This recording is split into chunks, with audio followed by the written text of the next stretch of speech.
I never thought one phone call could tear a family apart. But when my mom's shaky voice came through the line that morning, "Sarah, if you don't pick a side, this family will fall apart, and it'll be your fault." I knew 35 years of playing peacemaker had led me straight to this crossroad. Pick my brother, Michael, or my sister Jessica? A choice that seemed simple on the surface but was about to rip open secrets buried for 2 decades. My name's Sarah. I'm 35, live alone in a small apartment downtown, and work as a marketing manager at a little company. My life's pretty simple: work, home, sometimes a date with David, my boyfriend of 2 years. But one thing has never been simple. My family? Since I was a kid, I was always the one in the middle, not just by birth order but by role. When Michael and Jessica fought, I was the one who patched things up. When my parents argued about money, I listened to both sides. When relatives clashed, I was the one called in to talk to everyone. The moment my phone rang that morning, I knew something was wrong. At 8 a.m., Michael called, his voice tight. "Sarah, we need to talk about Jessica. She's causing trouble again." I picked up reluctantly, that familiar heaviness already settling in my chest. Michael, my 38-year-old brother, was always the responsible one in my parents' eyes. Married young, 2 kids, runs a small business, always shows up at family gatherings in a suit and tie. "Michael, what's going on?"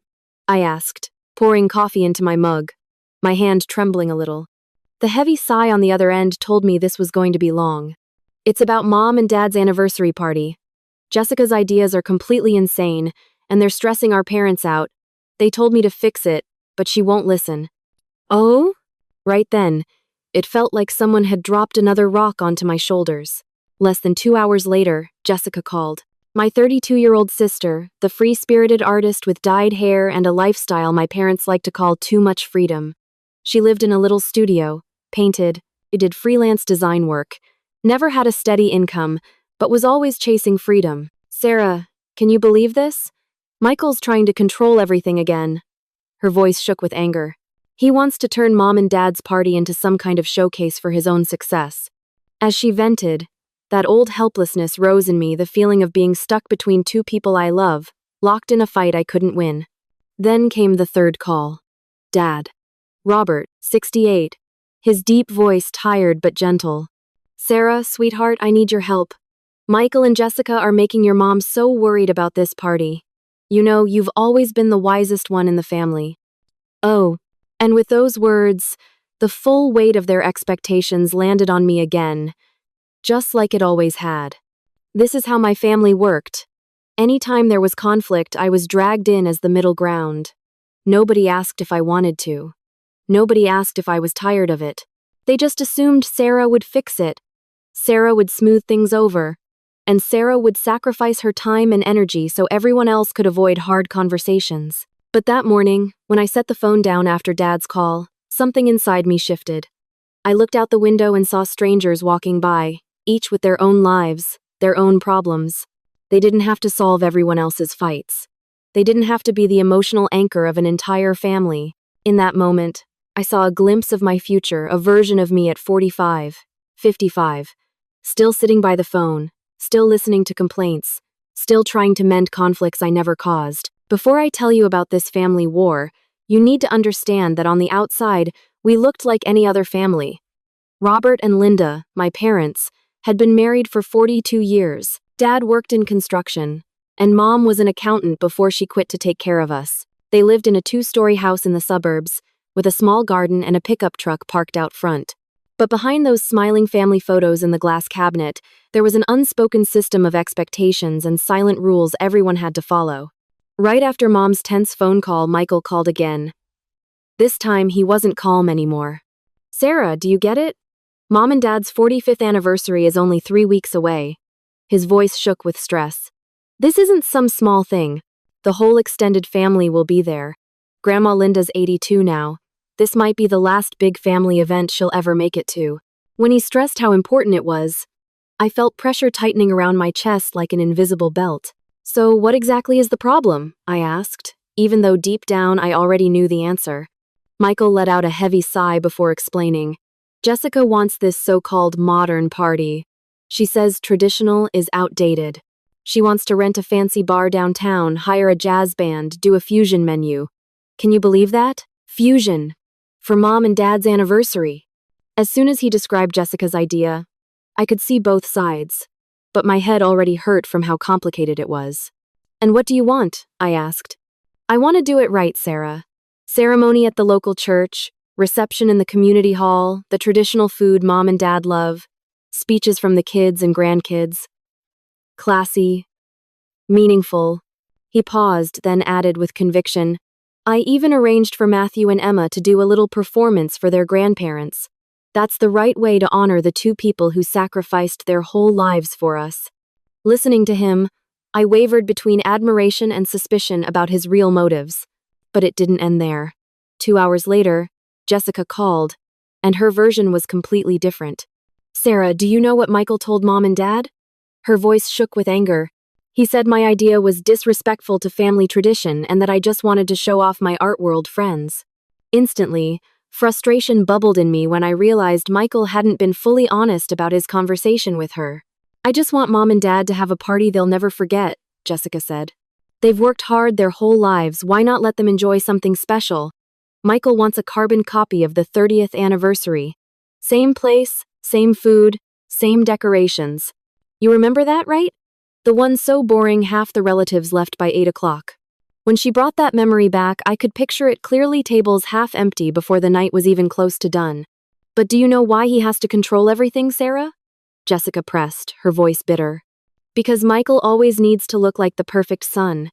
He needs everyone to see him as the organizer, the responsible one, the golden child. And me? I'm just the useless artist's daughter. Her bitterness sank into me, and I realized this fight wasn't just about planning a party. That night, Dad called. Robert's voice carried the deep weariness of a 68-year-old man stuck in the middle of family chaos. Sarah, I don't know what to do anymore. He let out a long sigh. Your mom's cried 3 times today. Jessica calls yelling about Michael being a dictator. Michael insists his sister doesn't respect the family. They both want us to pick a side.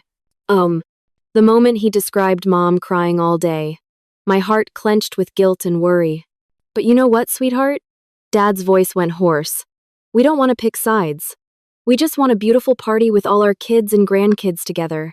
We want to see unity, not division. You're the only one both of them trust. Can you help them find common ground? After those words, my body froze like stone. Once again, I was being handed the job of saving family peace. But something about it didn't sit right. Michael's anger was too raw for someone usually so controlled. Jessica's bitterness hinted at old wounds, deeper than a party. And the strangest part? My parents' reaction. Instead of simply deciding for themselves it was their anniversary, after all, they let their 2 oldest fight it out, then dumped the burden on me. This wasn't the first time they'd done it, but this time felt different. I couldn't help but wonder why was a decision about an anniversary party pushing my mom to cry all day. When you start suspecting your family is hiding something, you notice details you used to brush off as normal. A week after the anniversary fight, I decided to play detective in my own family. The first person I called was Aunt Margaret, Mom's older sister. She was 65, retired after 40 years as a nurse, sharp-eyed and brutally honest. Aunt Margaret, I want to ask you about Michael and Jessica's fight, I said carefully on a Sunday afternoon call. Their reactions feel way too extreme for just planning a party. There was a long, unusual silence on the other end, followed by her sigh. Sarah, I was wondering when you'd finally notice. Her voice carried a heavy weariness. This fight isn't about the anniversary. It's about something that's been in your family for years. A chill ran down my spine, like someone had opened a window in the middle of winter. What do you mean? I asked, though part of me didn't want the answer. It's about how your parents treat their kids, she said. I've watched for 35 years. Michael was always the favorite. Jessica. She had to fend for herself. Her words hit hard, stirring old memories I suddenly saw in a new light. Remember when Michael went to college? Linda and Robert took out a bank loan to pay his tuition. But when Jessica wanted to study art, they told her the family couldn't afford it and she'd have to figure it out on her own.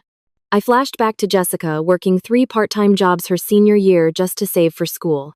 And when Michael started his business, they mortgaged the house so he could get a loan. But when Jessica asked them to co-sign for art equipment, they refused, said it was too risky. My chest pounded like my heart was trying to escape. I thanked Aunt Margaret and hung up, my head spinning. Were her words true? I needed to check with someone else. David, my cousin Aunt Margaret's son, was 32, an accountant, observant, with a memory like a vault. We met at a cafe near his office. David, have you noticed anything off about how Uncle Robert and Aunt Linda treat Michael and Jessica? I asked. He nodded slowly, like he'd been waiting for me to ask for years. Sarah, I've been waiting for this conversation. I've always seen it but didn't know if I should say anything. My throat tightened, like invisible hands were pressing around it. Remember Michael's wedding last year? Uncle Robert hired a live band, filled the place with roses, over 200 guests. David paused for a sip of coffee. But at Jessica's first solo art show, Aunt Linda stayed 15 minutes, and Uncle Robert didn't show up at all. I remembered finding Jessica crying alone in the bathroom after that opening night. And have you noticed, David went on, that at every family gathering, Michael's the one asked about major decisions, moving houses, buying cars, even choosing the family doctor. You and Jessica? You only get told after choices are already made. His words made me realize the brutal truth. I'd unconsciously accepted my role as second string all these years. But I wasn't done digging. I called Mrs. Chen, Mom's longtime friend. 70 years old, she'd known us since I was a kid. Mrs. Chen, I want to ask about my family, I said carefully. Have you ever noticed anything off about how my parents raised us? She sighed, the sound full of sadness. Sarah, I've wanted to tell you this for a long time. Your mom loves all her kids, but she hasn't loved you equally. The ache in her words settled deep inside me.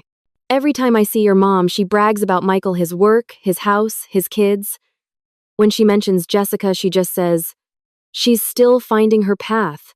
And when she talks about you, she says, Sarah's the good daughter, always helping the family, as if that's your only worth. Her description felt like the last puzzle piece snapping into place. That night, I sat in my tiny living room flipping through old family photo albums. What I saw made me rethink my whole childhood. The thick album of Michael's life, high school football, college graduation, wedding, and photos with his kids. Jessica's photos? Just a handful at big events, most taken from the back of a room.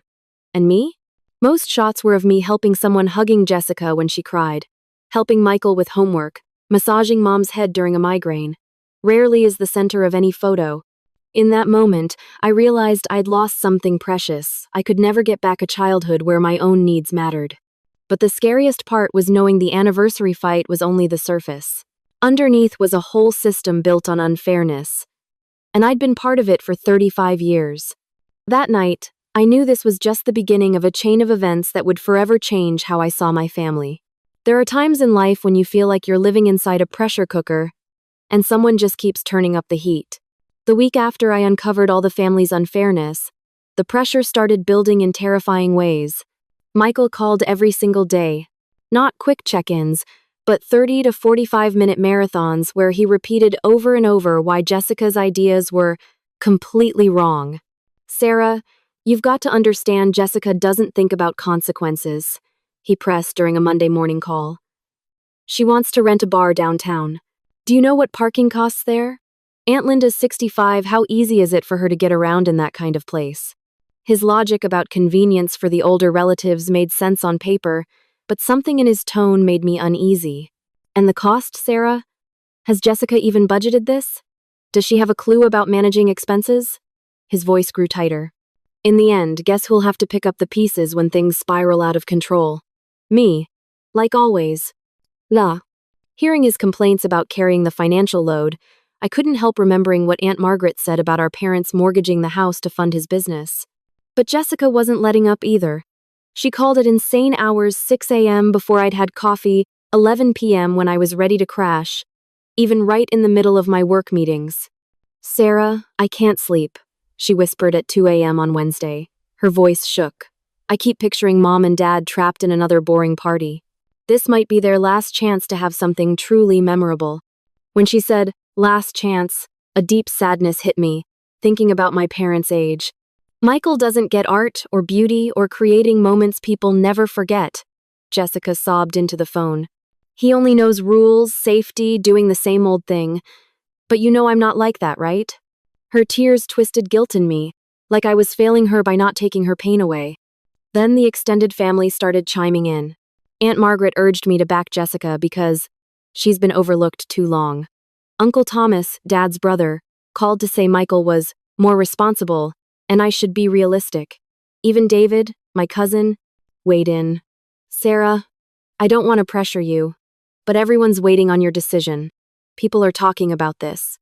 That phrase, people are talking, hit like a stone, the weight of social pressure pressing down harder than ever. But the biggest pressure came from my parents.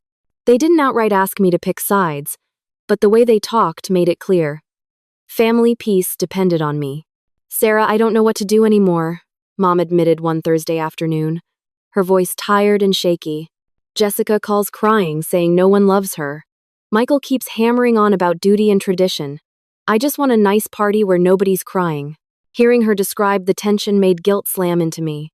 Your dad and I haven't slept in days. We've got 2 weeks left, and nothing's decided because the kids won't stop fighting. She sighed. You're the only one they both listen to. Can you help us? Her plea left my throat tight. Once again, I was shoved into fixing a mess I didn't create. And it wasn't just family. My own life was cracking under the weight. David, my boyfriend, was losing patience with the nonstop calls. Sarah, don't you see how your family's running your life? He asked over dinner. You've taken 30 calls this week. We can't even have a normal conversation without being interrupted. His words shocked me into realizing I'd been prioritizing family drama over my relationship. And look at you, he added. Every time you bring them up, your face tightens. You're losing sleep, messing up at work. Yesterday you missed a big meeting because you were stressing over the anniversary party. Oh, that reminder lit a spark of anger at myself for letting their chaos wreck my career. The pressure finally exploded that weekend when Michael set up a group call with the whole extended family, something that had never happened before. I think we need a final decision about the anniversary, he declared, formal and commanding. Mom and Dad deserve a celebration that matches all they've sacrificed for this family. The moment he said, deserve, I knew he was playing the guilt card. Jessica fired back instantly. They deserve something special and unforgettable, not a cookie-cutter repeat of 15 years ago. They've worked hard their whole lives, why not give them one truly amazing night? For 90 minutes I sat silent, watching my siblings go at it like I was ringside at a boxing match, knowing I was expected to be the referee. Finally, Dad spoke, his voice worn thin. We can't keep doing this. Sarah, you have to decide. The family's waiting on you. Oh, his words froze me solid. My mind spun, searching for an escape. I need time to think, I managed to say. Sarah, we don't have time. Michael pushed. The party's in 10 days. We need a venue, food, invitations. You have to decide now. His ultimatum made me swallow hard, forcing down the panic. Fine, I said after a long breath. I'll give my decision by the end of the week. No. When the call ended, I sat in my dark living room feeling like I'd just signed a contract without reading the fine print. But that night, lying awake, an idea started forming. Why should I pick between Michael and Jessica? Why should I be the one deciding my parents' anniversary? And most of all, why had everyone decided my role was to fix conflicts I never caused? Right then, I knew my choice would change everything. Not just the party, but how this family worked. Forever. There are moments in life when you realize you've been living by rules no one ever asked if you agreed to. That night, after the tense family video call, I decided to do something 35-year-old Sarah had never dared before. Change the rules.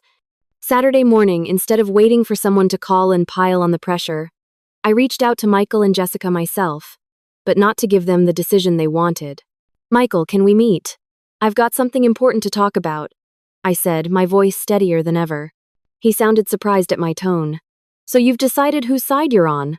Not exactly. Can you meet me at Central Cafe at 2? Then I called Jessica. Can you meet me too? Same place, same time. You're gonna tell Michael you're backing me, right? She asked, her voice full of hope. You'll find out when we're all together, I said, with a strange clarity I'd never felt before. By the time I walked into Central Cafe, they were already there sitting at separate tables, refusing to look at each other. That sight alone showed me just how deep the rift had gotten. I want to talk to both of you at the same time, I said, motioning Jessica over to Michael's table. Jessica hesitated, but sat down. Michael looked irritated. Sarah, we don't need some official meeting, he muttered. Just say whose side you're on. Michael, let me finish. I sat down and looked at them both. I've been thinking about this fight all week, and I've realized something important. The seriousness in my voice pulled them in. This fight isn't about Mom and Dad's anniversary. It's about something much deeper. You're both trying to prove your worth to them. Michael's jaw tightened. Jessica frowned like she was trying to process it. Michael, be honest. Do you really believe Mom and Dad wouldn't enjoy a fancy party with jazz music? I asked. He fell into a long silence, struggling. That's not the point, Sarah, he finally said quietly. The point is, Jessica's never taken responsibility for anything. It always falls on me. Hearing that broke something in me, I finally saw the burden he'd been carrying. Then I turned to Jessica. And you be honest. Do you really believe your plan was only about making Mom and Dad happy? She bit her lip and looked away. I don't know what you mean. Then, you wanted to prove you could pull off something beautiful, that you're not the irresponsible one. You wanted them to see you as capable. Tears welled up in her eyes as she nodded. You're both chasing what you should have had all along, Mom and Dad's love and recognition. But instead of facing that truth, you've been fighting over a party. The silence was thick. Finally, Michael asked, So what do you think the real issue is? The real issue is that Mom and Dad haven't treated us equally. I took a deep breath. Michael, you got more financial and emotional support. Jessica, you got overlooked and had to fend for yourself. And me? I got stuck as the emotional manager of this family. They stared at me like no one had ever dared say it out loud before. And the worst part is, we've all blindly accepted those roles. I added, my voice trembling. Michael, the perfect responsible son. Jessica, the rebellious underdog. Me, the peacemaker who sacrifices everything. Jessica broke down crying. Michael lowered his head into his hands. You're right, he said hoarsely. I'm tired of always being the responsible one. Like I can never screw up, never be weak. And I've felt invisible for as long as I can remember, Jessica whispered, wiping her tears. Nothing I do ever feels good enough to matter. My heart ached for both of them. So what do we do? Michael asked, his voice softer than I'd ever heard. We stop competing and start talking to Mom and Dad about the real issue, I said. Instead of arguing about a party, we tell them how their choices have affected us. They both looked scared. But that'll hurt them, Jessica said nervously. Keeping quiet hasn't helped, has it? I countered. All it's done is make us fight each other. After a long discussion, we made a pact we'd never made before. We'd face our parents together. We'll tell them we can't decide on the party until the deeper stuff is addressed, I said. We'll ask them to listen to how each of us feels. And if they refuse? Michael asked. Then we step out of the drama. It's their anniversary. They can decide. That idea stunned them both. Sarah, we can't do that, Jessica said. It's their party. Exactly, it's their party. Why are we carrying the weight of their happiness? In that moment, I saw something lift off their shoulders like they hadn't even realized how heavy it had been. Are you both willing to try something completely different? I asked. Instead of trying to please Mom and Dad, we'll ask them to finally respect us. And for the first time in years, the three of us agreed. Tomorrow, we'd go to our parents' house together and have the conversation this family had needed for decades. The road ahead would be unlike anything we'd known before, but at least for once we'd walk it together. There are some conversations you know will change everything forever. And that Sunday afternoon, as the three of us stood at our parents' front door, I felt the full weight of family history waiting to be rewritten. Michael rang the bell at exactly 3. Jessica stood on my left, her hand trembling. I was in the middle, same old peacemaker spot, but this time with a whole new mission. Oh, all my kids are here. Mom beamed as she opened the door, clueless about our secret pact the day before.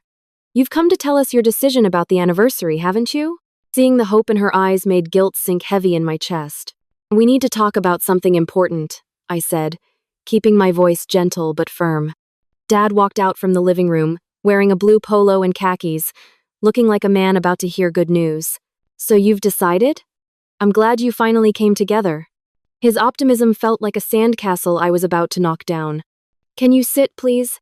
This will take a while. Michael said, his tone unusually serious. As they sat on the big sofa and we took the 3 chairs across, I realized this familiar living room, the scene of countless arguments and reconciliations, was about to hold the most important conversation of our lives. Mom, Dad, we've decided not to take sides in the fight about the party, I began. Because this fight isn't really about the party. Dad frowned. Then what's it about? It's about how you've treated us differently all these years, Jessica said, her voice shaky but steady with conviction. And how we've each reacted to that unfairness. The moment she said unfairness, the air tightened like a rope about to snap. Jessica, what are you talking about? Mom's voice was both hurt and surprised. We've always loved you all the same. I know you love us, Michael said, to everyone's shock, siding with Jessica. But the way you've shown that love hasn't been equal. Their faces froze, blindsided by hearing it from the perfect son. College tuition, I added. You took out a loan for Michael, but when Jessica wanted art school, you told her we couldn't afford it. Dad shifted uneasily. That was different, our finances. And starting my business, Michael cut in. You mortgaged the house to fund me, but when Jessica asked for a small loan cosign for art equipment, you said no. His own admission brought pain flickering across Jessica's face. And family events. Jessica pushed through tears. Michael's wedding was huge, 200 guests. A live band, roses everywhere. But my first art show? Mom, you left after 15 minutes.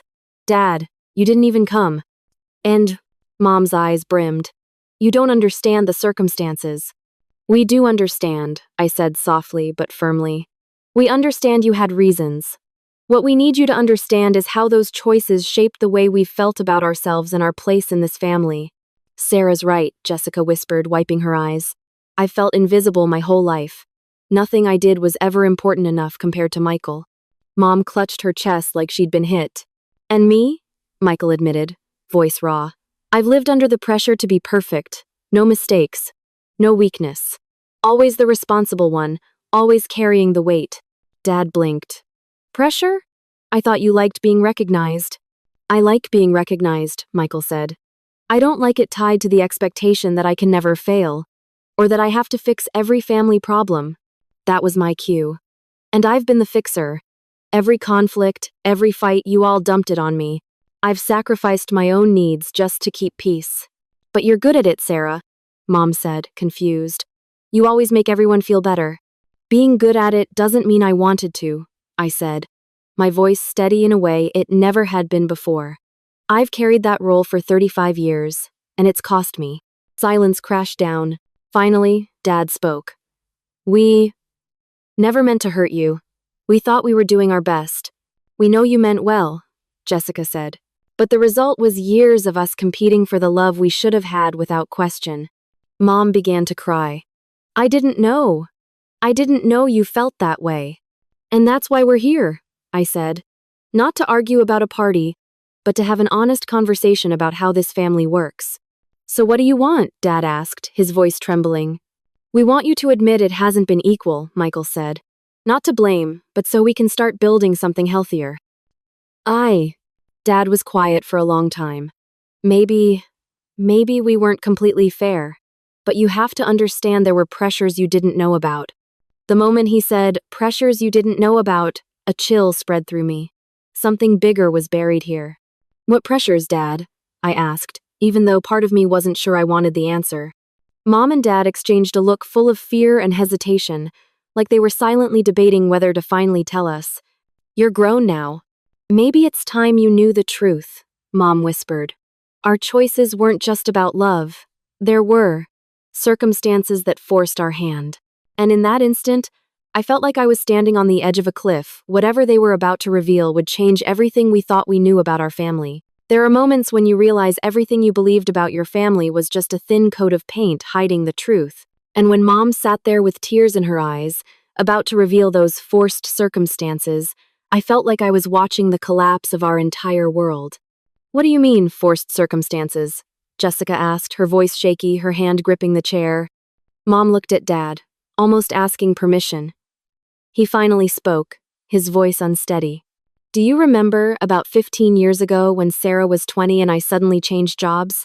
I told you it was for a new challenge. That wasn't true. The moment he mentioned that time, I strained to remember. I only recalled vague images of Dad being tense, withdrawn. The construction company I worked for went bankrupt, he said, each word cutting like a blade. They accused me of embezzlement. I was innocent, but the money was gone and they blamed me. Silence. Shock. It was like the air had been sucked out of the room. We had to hire lawyers to fight it, Mom added, her voice breaking. We drained our savings, mortgaged the house, borrowed from anyone we could. Memories rushed back, downsizing into a smaller home, being told it was because they wanted to live simpler. But why didn't you tell us? Michael asked, his face full of confusion. Because you were kids. We didn't want to burden you, Dad said. We thought if we kept it hidden, you'd still have a normal childhood. A normal childhood built on lies. That still doesn't explain why you treated us differently, Jessica pressed. After that, I couldn't get good work again, Dad admitted. My reputation was ruined. We were drowning in debt. And then Michael graduated high school with top scores, partial scholarships, Mom added. But it wasn't enough. We had to decide whether to borrow for him or not. Why decide for just one? Jessica demanded. Why not plan for all three of us? Mom and Dad exchanged a look heavy with dread. Because we could only afford to invest in one child, Mom whispered. And Michael had the best chance to succeed, to help the family later. It hit me like a slap they'd gambled on one of us. We bet on Michael's future, Dad said, his voice breaking with shame. We hoped once he made it, he could help the rest of you. But that didn't happen, did it? Jessica asked bitterly. Michael's voice was low, guilty. Actually, it did. You two didn't know, but I've been giving Mom and Dad money for years. Jessica and I whipped our heads toward him. Mortgage payments. Car repairs.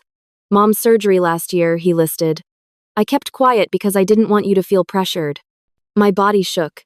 Our entire family dynamic was built on a financial deal none of us knew about. When did you find out? I asked. After college, when I started working, Michael said. They told me the truth and asked me to help. And us? Jessica's voice rose. What did we get told? We thought knowing would only make you feel guilty, Mom said desperately. We were trying to protect you. Jessica shot up, face flushed with rage. Protect us? You call letting me live in lies for 15 years protection? The air snapped taut, like a wire ready to snap. Jessica, sit down. I tried, but she shook her head. No, Sarah, don't you see? Tears spilled down her cheeks. All those years of feeling not good enough, of thinking Michael was loved more, it was all about money. Her words cut deep.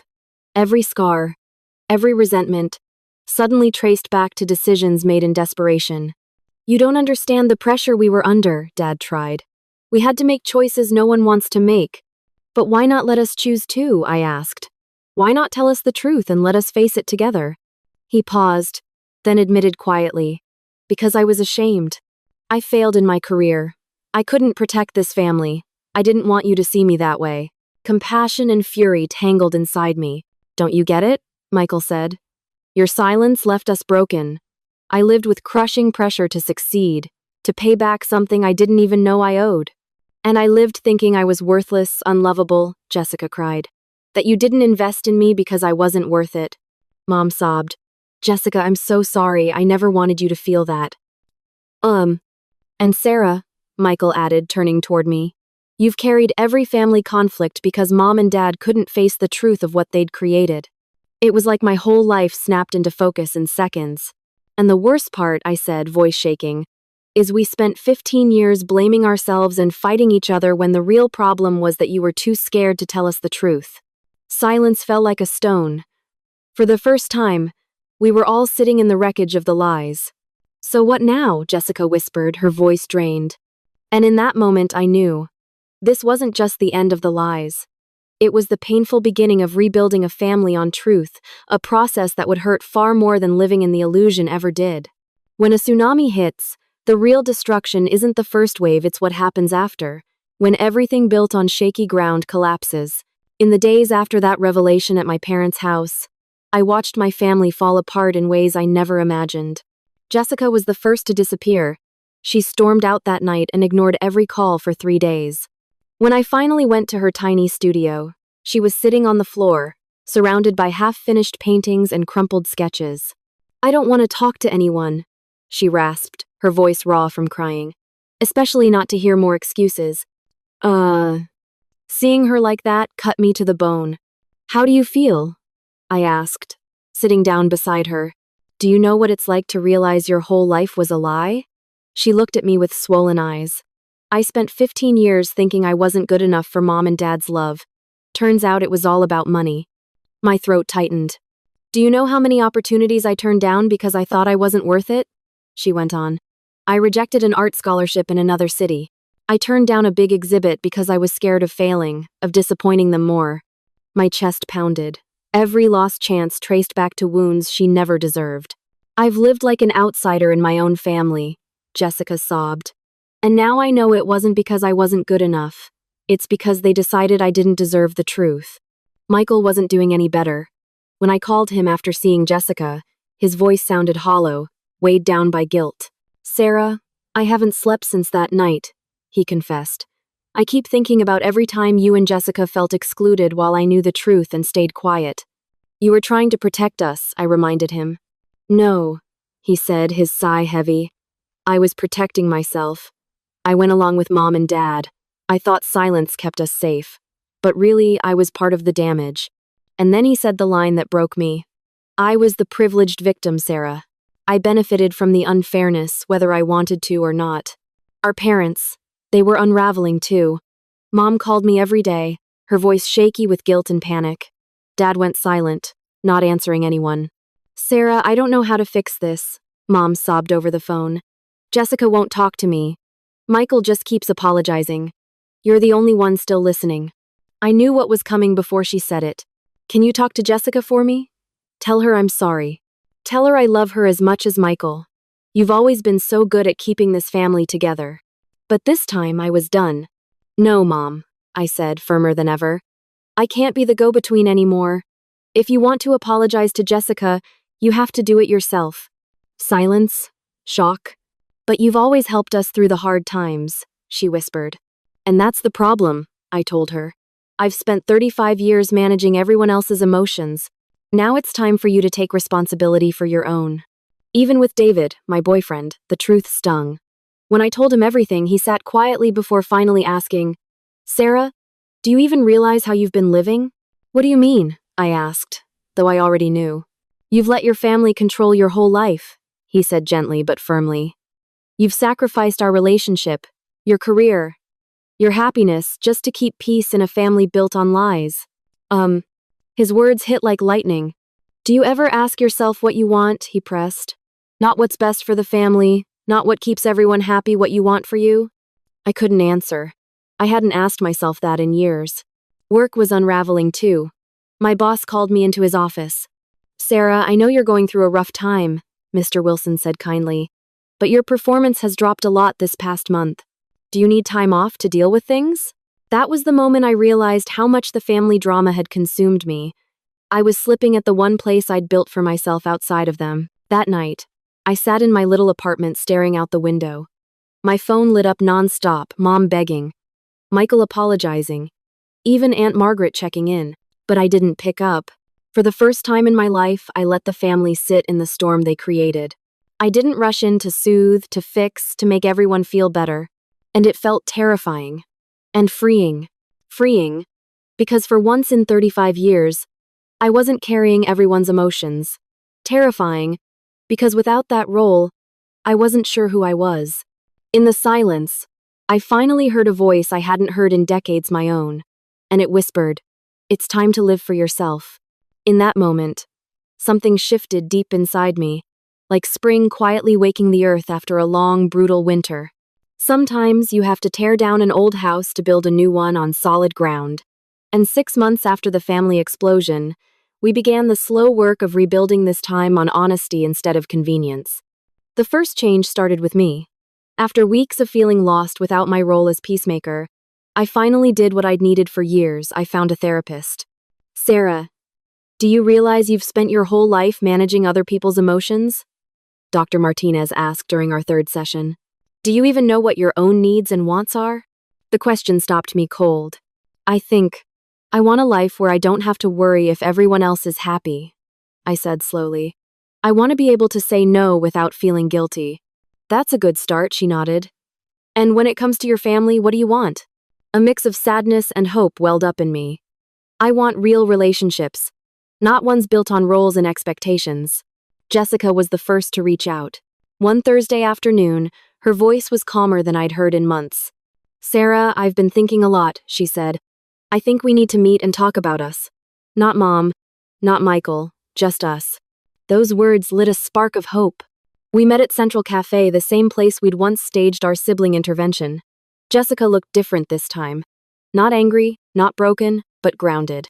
I've decided to accept the art scholarship in the next city, she told me, surprising me. It's a 2-year program. I'm moving next month. Are you sure? I asked, though pride was already swelling in me. She smiled for the first time in months. I've spent 32 years living to either please or defy Mom and Dad. Now I'm choosing to live for myself. And what about the family? I asked. I talked to Mom last week, she said. I told her I need space to heal. I love them, but I can't keep living in the shadow of choices they made 15 years ago. Michael was changing too. When he called the following week, his voice was steady, resolved. Sarah, I've decided to stop giving Mom and Dad financial support, he said. Not because I don't love them, but because I finally see how unhealthy that dynamic has been. I hesitated. Are you sure? That could cause more tension. I spoke to a family financial counselor, he explained. They told me bailing them out over and over just keeps them from learning to manage their own money. So I'll help them with planning and resources, but I won't be their personal bank anymore. When he said it, I knew he'd thought long and hard. Even Mom and Dad began to shift. 2 months later, I agreed to meet them. They looked older, worn down, but lighter too. Sarah, we've started family counseling, Mom said softly. We see now that how we handled the crisis 15 years ago created consequences we never imagined. The counselor told us hiding the truth was just a way to avoid facing our own shame, Dad admitted. I was so embarrassed about failing my career that I made Michael carry the weight and left you and Jessica in the dark. It was hard to hear, but also freeing. We've started working again too, Mom added. I'll do part-time accounting. Dad's taking freelance consulting. We're learning how to stand on our own again. And the anniversary party? I asked. We canceled the big celebration, Dad said. Instead, just a small dinner at home. Whoever wants to come, no expectations, no drama. For the first time, that sounded exactly right. Even with David, things shifted for the better. As I learned to set boundaries, he saw a new side of me. Sarah, do you realize how much you've changed? He said one night at dinner. You're calmer, more confident. You're not glued to your phone anymore, waiting for family drama. When he said it, I realized he was right. Letting go of my fixer role had given me back so much energy. And now you talk about what you want, he added. That's the woman I fell in love with. I just didn't get to see her very often. Not everything was perfect. Aunt Margaret still called sometimes to get updates and push me to intervene. Some relatives still didn't understand why I refused to help the family. And sometimes I still felt guilty when I heard Mom and Dad were struggling and I didn't rush in. But I was learning the difference between love and enabling. I could love my family without rescuing them from the consequences of their own choices. That's when it hit me. Healthy families aren't built on sacrifice and manipulation. They're built on respect, boundaries, and truth. A year after my family blew up, I sat in a little cafe near the office, watching people pass by on the street, thinking about the long road that had brought us here. Life has strange ways of teaching you lessons you never thought you'd need. Jessica had finished her first year in the art program and had just been invited to a major exhibit. When she called to share the news, her voice was full of pride, not the kind that begged for validation, but the quiet pride of someone owning their own success. You know what the best part is? She said. I don't have to prove to anyone that I deserve this. I just get to enjoy it. Hearing that, I felt a deep joy for her growth. Michael had changed too. He'd learned to say no to unreasonable demands and was focusing on his own family. The last time I saw him, he looked more relaxed than I'd seen in years. You know, Sarah, he told me. When I stopped trying to be the perfect son, I finally became a better dad and husband. My kids see me as real now, not someone who has to be strong all the time or never mess up. Mom and Dad had steady jobs again and were learning to live within their means. More importantly, they'd started talking to us directly instead of relying on guilt or manipulation. At a recent family dinner, the first time we'd all sat at the same table in a year, Mom put down her fork and said something that stopped me cold. "Kids, I want to thank Sarah for having the courage to speak the truth. Without you, we might have kept living in lies and hurting each other for years." Her words lifted a weight I'd been carrying months of wondering if I'd destroyed the family instead of saving it. As for me, I learned the most important lesson of all: the difference between loving someone and taking responsibility for their happiness. Work improved too. Without constant family drama pulling me away, I finally got recognized. My boss handed me a major project I never would have dreamed of before. "Sarah, you've become so much more confident and decisive," Mr. Wilson said in my review. "You don't need to get everyone's permission before making a decision anymore." Though, David noticed the changes too. No more emergency calls from family interrupting our dates. No more sleepless nights because I was caught in the middle of my siblings' fights. "Do you realize you've stopped apologizing for everything?" he said one evening as we walked. "You used to say sorry for your phone ringing, sorry for canceling plans, sorry for not being fully present. You don't do that anymore." And he was right. I'd spent years apologizing for existing as someone with my own needs. But the biggest lesson wasn't about work or relationships. It was about truth and love. In a world where people often say, "Sometimes lies can protect others," I discovered that truth, even painful truth, is always the foundation of real love. Looking back, I realized the fight about the anniversary was never about a party. It was about 3 grown kids crying out for love and recognition they thought they didn't have. It was about 2 parents who were so scared to admit their mistakes. And it was about a family living too long in the shadow of shame and secrets. People sometimes ask if I regret destroying the peace. My answer is always the same. Peace built on lies isn't peace. It's paralysis. This journey taught me love isn't about staying silent to keep everyone comfortable. Love is about having the courage to tell the truth, even when it hurts in the short term. Yesterday, a friend told me about a similar situation in her family: siblings competing, parents with clear favorites, one person stuck playing peacemaker. She asked what she should do. "Remember this," I told her. "Truth may hurt for a while, but lies hurt forever. And sometimes the most loving thing you can do is stop protecting people from the consequences of their choices." Today, sitting in this cafe and looking back on the past year, I know life isn't about avoiding conflict or keeping everyone happy. It's about having the courage to live in truth and trusting that the ones who truly love you will walk that road with you. Truth always speaks louder than false loyalty, and that's the most valuable lesson my family ever taught me.